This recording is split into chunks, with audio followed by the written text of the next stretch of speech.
Welcome to Life Isn't Lived on a Spreadsheet with Ryan Poterack from Poterack Capital Advisory. You have unique values, objectives, fears, life experiences, and biases. Any financial professional who ignores or minimizes the importance of your story may not be able to help you achieve your ideal outcomes or hit your goals. It's time to experience the PCA difference. In this podcast, we help business executives, soon-to-be retirees, and solutions-based individuals overcome the anxiety leading up to their upcoming years. We do this by initiating in-depth discussions about the financial aspects of retirement, like tax planning and asset allocation, alongside, and often overlooked, personal and lifestyle aspects. Join us on this journey where we explore retirement from a contrarian point of view, as Ryan draws from years of expertise and guest experts to help you explore the true purpose of your money in retirement and the impact you want to make in your golden years. Now, on to the show.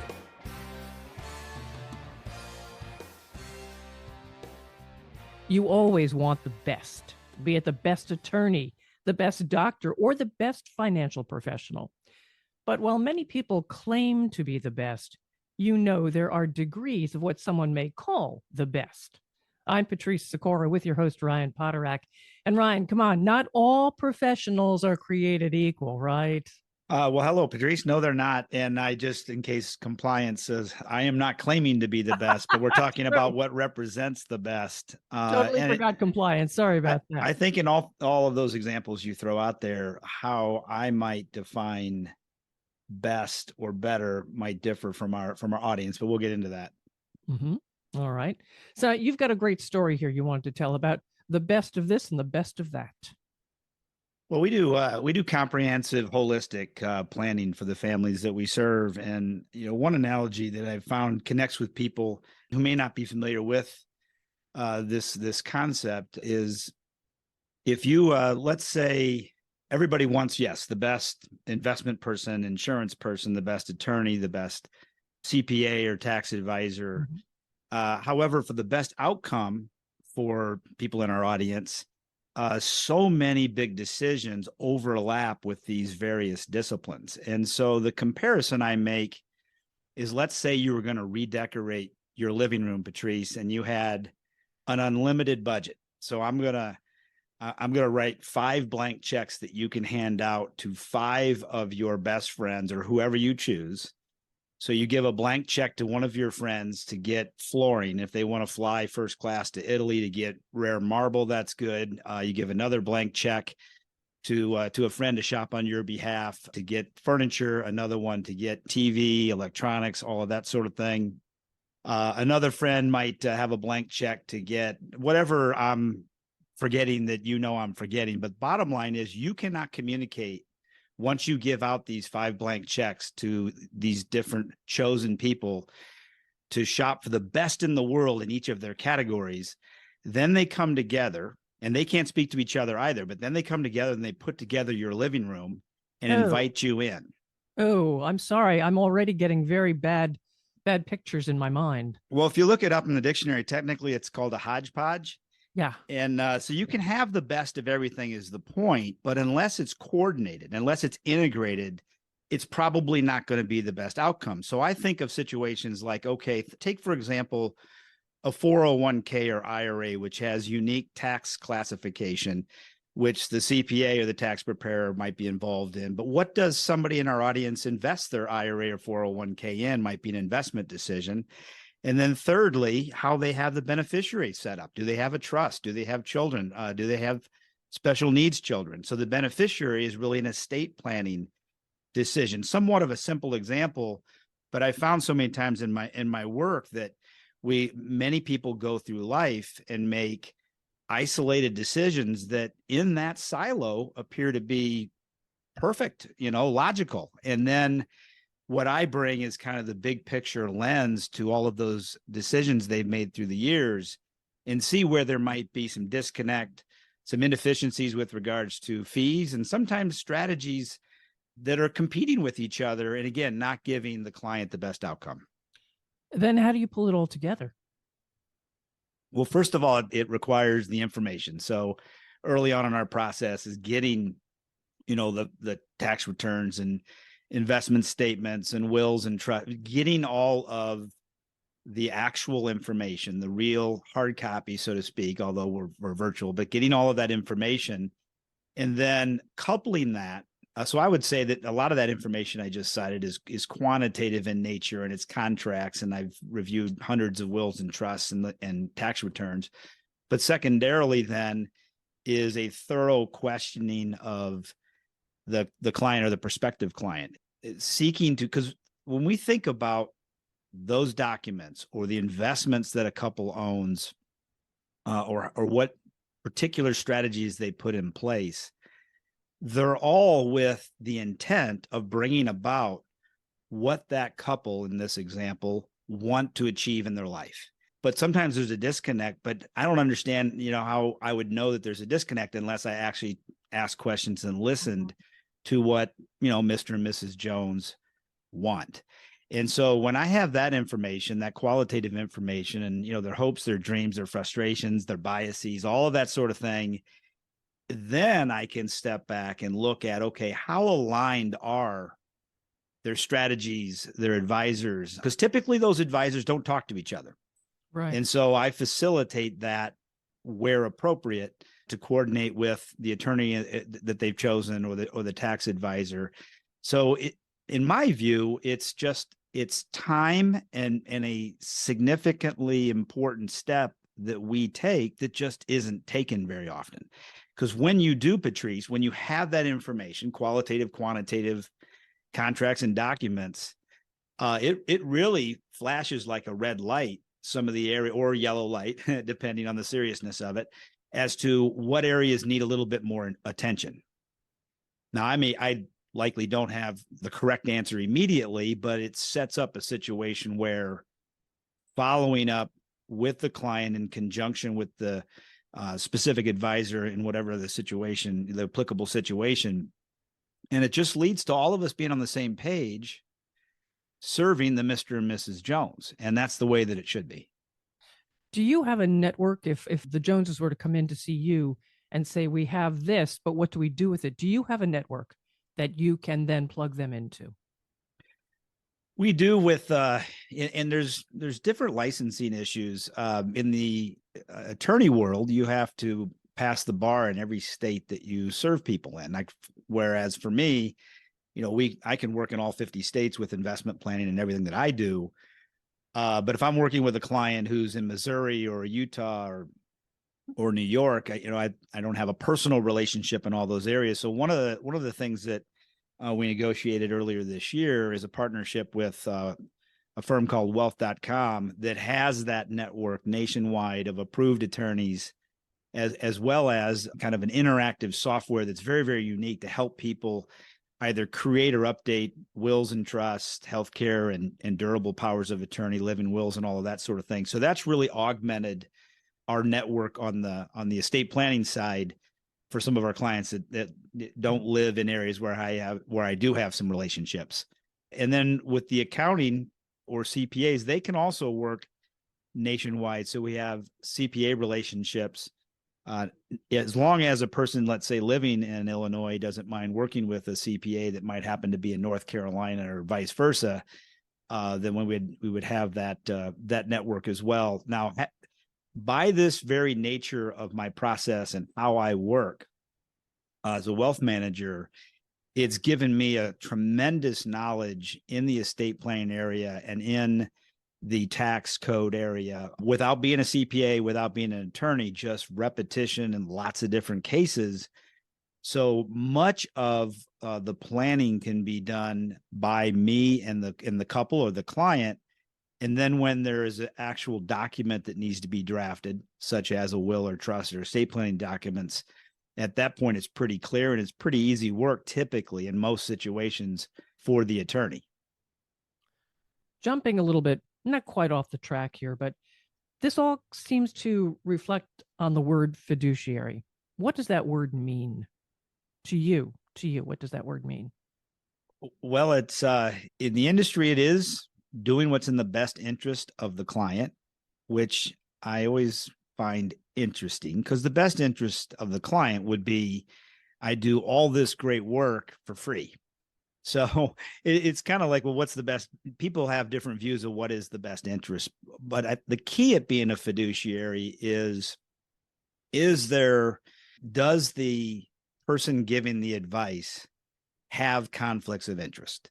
That's really at the core of it. So if I'm working with a client that's simply paying me a fee for what I know and the time to share with them what I know, then there's no conflict of interest. They're paying me for my time. I share my point of view. I make recommendations and suggestions. They either act on it or don't act on it. But whether they act on it or not, I don't benefit and I'm not harmed.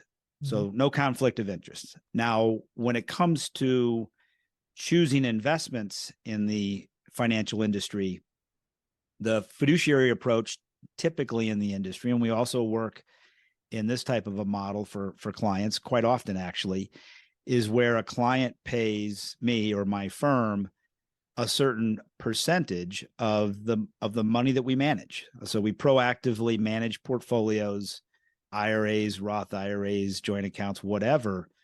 And when you pay an advisor or fiduciary professional based on a percentage of the account values that they're managing, then that advisor wants exactly what you want. In other words, it doesn't matter if they put your money in ABC fund or XYZ fund or this stock or that stock, bonds, annuities, whatever. If they're compensated on the account value, then everybody wants the account value to go up. Client's happy, the advisor's happy because they get their percentage on a bigger pile of money. If it goes the other way, and the account values go down, obviously the client isn't happy and neither is the advisor, but it's totally disconnects product choice and transactions from that interaction. So what I've found is, as a fiduciary, particularly with prospective clients that have a history of working with commission-based financial professionals, whereby a commission-based financial professional is paid based on transactions. Now, commission is not inherently wrong or right. We've all dealt with commission, probably buying a home, buying a pair of shoes at the mall, etc. But the issue is, if the client buys something, that's what triggers the compensation. And sometimes buying choice A over choice B can affect that compensation as well. So even if a financial professional is entirely noble and operating in the best interests of the client, just true north, still having working on a commission-based compensation structure, there's an inherent conflict of interest, whether that affected the situation or not. Also, with a client that's been used to that, and they know that the advisor's paid if this is sold and that is bought, they might wonder, gosh, I wonder why my advisor did that. Was it truly for my best interest, or might they have got a commission, or selling and buying? And it just, human nature could be uncomfortable to ask that financial professional if they earned a commission. So typically it's just not talked about. And in all of this, it should all be out in the open. But as a fiduciary, not compensated based on transactions or particular investment strategies, that's really key, where the client can understand, okay, this person's truly working in my best interest and has no financial conflict of interest. Ryan, are most financial professionals fiduciaries?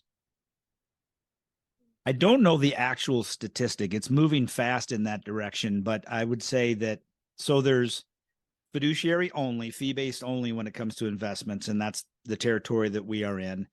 Then there's commission-based only with securities, and for many, many decades, that really was the only way of distribution. The fee-based way is probably about 25 years old.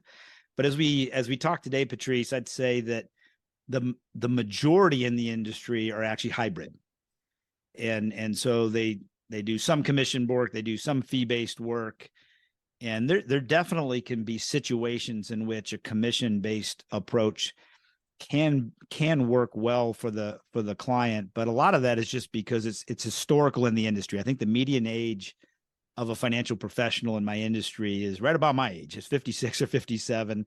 And 25 years ago was about the only way that anybody operated. Right.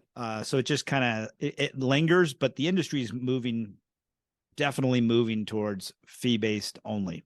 Because from a compliance standpoint, when there's conflicts of interest in a litigious society that we live in, it creates some problems sometimes. Which brings up another question. How does a client know if there is a conflict of interest? Well, the shortest route to that answer is simply asking the financial professional, how are you paid? Now, it would be in all of the, The paperwork. it would be in the paperwork. We have a wealth management agreement that we have people sign and I sign, and it's kind of rules for the road, and it makes that clear if a person understands the language and takes the time. And not everybody wants to do that, but I think quite simply, with any financial professional, is just ask them how they're paid, and then listen and see their body language and all that sort of thing, and flat out ask them, are you paid a commission? Try and figure out what they're saying. Yeah. Just being, I guess, forthright. I'm not trying to disparage financial professionals, believe me, but how many of them will come right out and say ABC? As you say, you often have to see the body language. What are they really trying to tell me? It's a great question, Patrice. It's a bit delicate because there's approximately 350,000 financial professionals out there. So you, like any other profession, they're kind of all over the map. I think with regulation and compliance today, there's a much stronger, and with the internet brought about the ability for our audience to do their own research. And I think that's led to some accountability where accountability may have been missing. Now, at the same time, it's an ocean of information where, amateurs out there doing research, you can find just about anything on the internet that you may choose to believe. But, it would be a violation in the industry simply to not tell the truth to questions like that. So I would expect, if asked, it's just people don't ask. I mean, people don't ask, but I would expect, really every financial professional to answer that. Now, I think many of us in the audience can kind of know when somebody might be less than candid. So keep it on point, but that's simple. And that's why when we start out, I have an initial conversation with a prospective client. Literally in the first 5 minutes, I ask about their experience in the industry, and if they've had that, how was your advisor paid? And I got to tell you, Patrice, I don't know an awful lot of the time. Sure. So if I have that initial, 30-minute conversation, just getting acquainted with somebody, they know exactly how our firm is compensated before they get off. I want to make sure that we get that right out front. Right. And you were just mentioning, you can go on the internet, you can do your own research. What about those people who say, I can do my own research, I can manage my own money, I can do a better job, and I don't have to pay you anything? Yeah, well, that could be a great idea. I wonder if they change the oil in their car too. If they need heart surgery, I wonder if they just open the kitchen drawer and see which knife should fit the deal. I mean, there's just a huge difference between a professional and an amateur. Not that the amateur would know necessarily, because none of us know what we don't know. So one of my favorite quotes is, if you think a professional is expensive, wait till you hire an amateur. Because if a do-it-yourselfer doesn't hold themselves accountable, I mean, there's not a situation where the left side of their brain is questioning the right side of their brain. Maybe this is not a good idea. Maybe this is stupid, but I'm going to do it anyway. I mean, there's no critical thinking going on there. Typically, there's no different perspective that I think is valuable in a whole host of areas in our life. But staying on point, it's just not being held accountable. A do-it-yourselfer might say, when the market's going good, well, I'm doing pretty good. My issue would always be, compared to what? Because when we were in college and maybe even before that, we were graded on the curve. And that's really, when it comes to investment performance in many other areas, if the market generally is up 20% in a particular year, and the do-it-yourselfer is up 12, the do-it-yourselfer may feel great about 12, but relative to 20, he's a laggard. and vice versa. If the market's down 20 and the do-it-yourselfer's down 25, I mean, it's really relative. So that's an aspect of it, but it's also why we're very successful working with do-it-yourself investors, because we also have a fee for advice business model. Our client doesn't have to have accounts with us in order to benefit from our expertise. Just paying for time as they would with an attorney, a physician, in effect, a CPA. And then that advice is, do-it-yourselfers like to maintain control as their main issue, predominantly men. And one of the antidotes to the do-it-yourselfer that I share with them is, if they're married, I say, well, what if you happen to die first? Who would manage your money? And then I get that deer in headlights look where they start thinking, oh yeah, Mrs. Do-it-yourselfer, who doesn't have any interest in this stuff, is now managing all of these accounts. She's going to need help, but yet she can't discern between a good advisor and a not so good advisor, possibly. And she's going to go out to the wolves, because that do-it-yourselfer for some reason, does not respect what a good financial professional does, or they wouldn't be a do-it-yourselfer. So when they envision Mrs. Do-it-yourselfer going out on her own because the do-it-yourselfer passed away, then that starts to make them nervous, and it starts to set a stage where, okay, maybe I can talk to that individual where we can have, again, a fee for advice relationship. Both spouses are familiar with me, and we go along, and it's really a bridge, a peace of mind bridge, you might say, if that do-it-yourselfer were to pass away, and what that spouse requires is just simply different. Right. Ryan, have you ever had someone come in and say, okay, I was doing this myself, I really messed up, I need help? Yeah, that brings about two thoughts. One is, we work with so many people transitioning from paychecks to playchecks. So, from maybe in that 55 to 65 zone. Yep. And however, and that's a very important time, because there's all kinds of strategies and big decisions.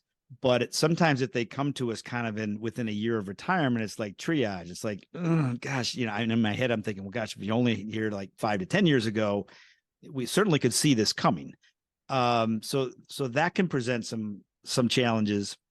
The other example that comes to mind is I've had do-it-yourselfers working with me on a fee for advice basis, and we'll do, and this had a client fairly recently in the last 6 months, where we would meet once a year for a few hours and review his situation. And I would make, recommendation A, B, and C. And he's like, yeah, that's a great idea. And most of it's tax planning that we're doing in situations like this. And then we'd follow up the next review, and the do-it-yourselfer didn't implement it. Oh. So it's a big thing, I think, with do-it-yourselfers is they pay attention to their portfolio or the decision-making kind of when it fits around everything else that they're doing in their lifestyle. And implementation, I said to the client, if you were working with us holistically and we're managing your portfolios, those opportunities would not have passed by. And we're talking about tens of thousands of dollars in missed opportunities in tax planning. And once the calendar year is done, you can't go back in time and put the strategies in place that would have made that significant difference in that one example. So that's a gap I see sometimes with do-it-yourselfers, is that they just don't follow through and implement. Where if I'm managing a portfolio and basically the CFO for a household, and my compensation is based on protecting and growing their wealth, I can't miss those opportunities if they're paying me, because any day that they wake up, they can fire me and move on and not pay my fee any longer. So there's a real accountability in that situation, going back to comparison with the commission-based advisor.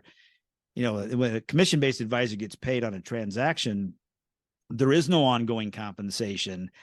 So they have no incentive to be proactive and stay in touch and those kinds of things, unless there's another transaction down the path.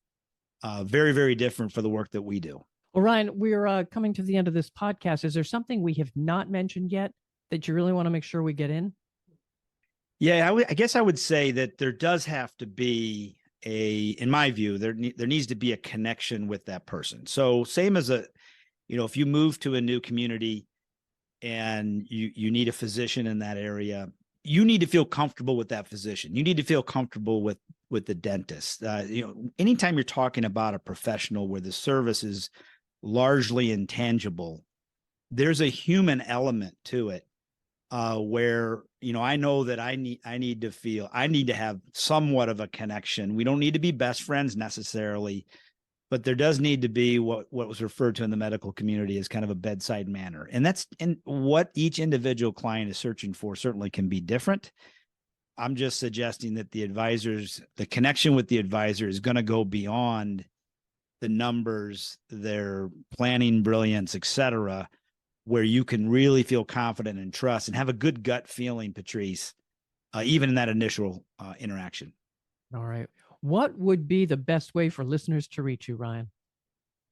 Well, they can always call our office, 704-366-5776. They could go to our website, www.poterack.net.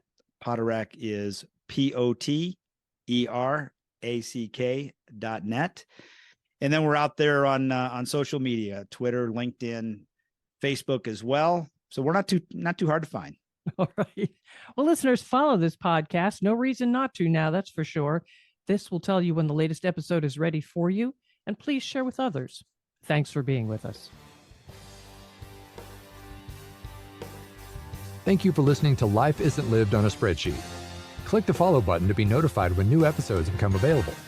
To ask questions about topics covered during the show or get a copy of Making It Count, Life Isn't Lived on a Spreadsheet by Ryan Poterack, visit www.poterack.net or give us a call at 704-366-5776. The information covered and posted represents the views and opinions of the guest and does not necessarily represent the views or opinions of Poterack Capital Advisory. The content has been made available for informational and educational purposes only. The content is not intended to be a substitute for professional investing advice. Always seek the advice of your financial advisor or other qualified financial service provider with any questions you may have regarding your investment planning. Poterack Capital Advisory does not offer legal or tax advice. Please consult the appropriate professional regarding your individual circumstances. Nothing contained herein is to be considered a solicitation, research material, an investment recommendation, or advice of any kind. The information contained herein may contain information that is subject to change without notice. Any investments or strategies referenced herein do not take into account the investment objectives, financial situation, or particular needs of any specific person. Product sustainability must be independently determined for each individual investor. Poterack Capital Advisory explicitly disclaims any responsibility for product suitability or suitability determinations related to individual investors.